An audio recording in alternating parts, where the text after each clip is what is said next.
I had it in me to work as hard as I have. I didn't know what I could do, and I say to the younger people here, particularly in this audience, you don't know what you can do till you have to do it. Lloyd Jackson made Hamilton a city. He breathed life into it, and that is evident almost everywhere today. Rising like a phoenix from a dead urban core is a massive modern civic nucleus, which will stand as a living monument to his farsightedness, the Lloyd D. Jackson Square.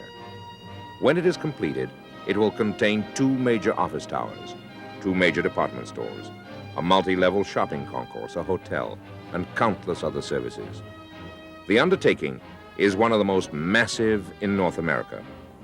Who else but a brash and bold community such as Hamilton would level 1/2 of the center of its city, the portion where most commerce is conducted, to rebuild it, and rebuild it in a single sweep, uniform, creative, artistic. The Civic Square is a model to other Canadian cities. It will be the continent's largest controlled civic mall. There will be no cars, no excessive pollution. All heating and car routes will be laid underground. At the same time, across King Street, a theater is being constructed, which will rank with that of Lincoln Center and the National Arts Center. The new Hamilton will feature concerts, ballet, plays, alongside a new art gallery. That gallery, looking to some like a pyramid, is a revolutionary new design, which will allow multi-level displays of art and give citizens a new and rich awareness of the great collection of art that's already here. Much of this has never been viewed because of lack of space at its present site. Hamilton has one of the world's finest collections of American art of the 20th century. Its Canadiana collection is superb, and our gallery ranks well within the top 4 or 5 collections in the country. The new cosmopolitan attitude of Hamilton is obvious, and to be found in the little nooks which are appearing around the central core. James Street South is a gathering point for boutiques, antique shops, and art galleries.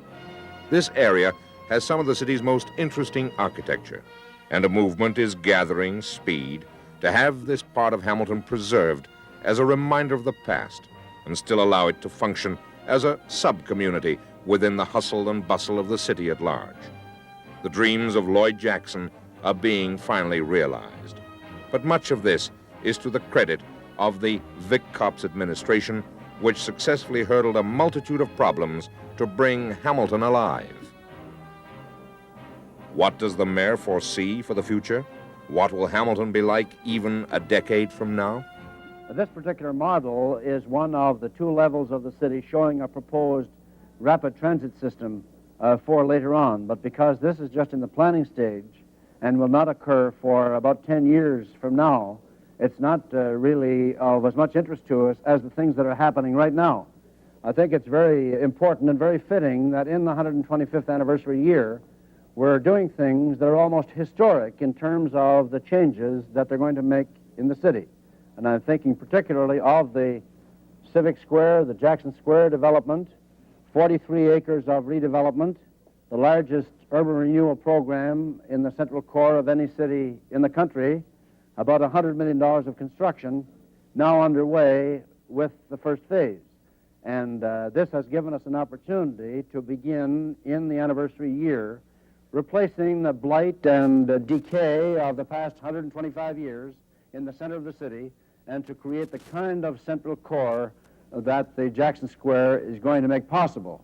Now, the big improvement here and the big revival here is not just in architecture and in bricks and concrete, but I think in the style of living in the city that we are going to improve by the construction of the theater auditorium, which is one of the public uses in the Civic Square, and also the new library that's to come later on, and the new art gallery. These things are going to provide amenities that are going to make Hamilton self-sufficient in terms of the arts and things of that kind.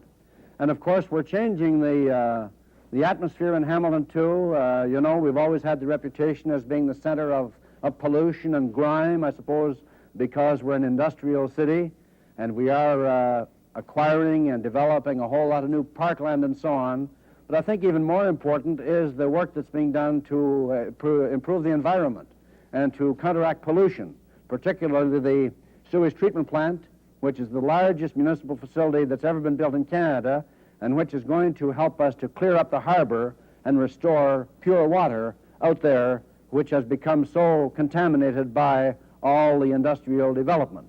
Many other things going on that are going to make Hamilton, I think, a great city to live in, particularly for our young people to grow up in over the next few years. And it's certainly a wonderful opportunity that the council has to be here in the anniversary year when we're in the midst of so many great changes that have been so long in coming.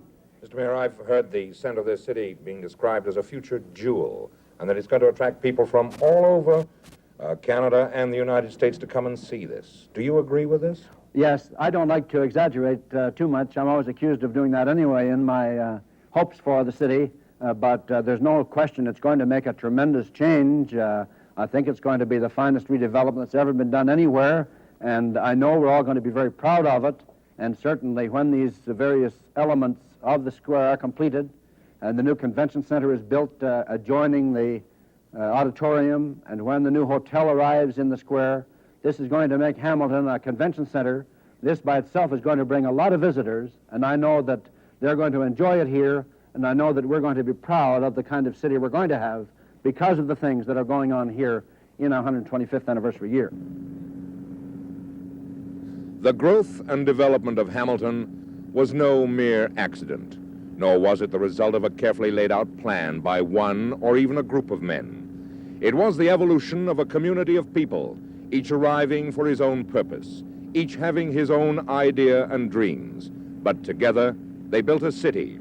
It has endured 125 years. By world standards, that's like a grain of sand in an hourglass, but its first century and a quarter of development has brought much envy.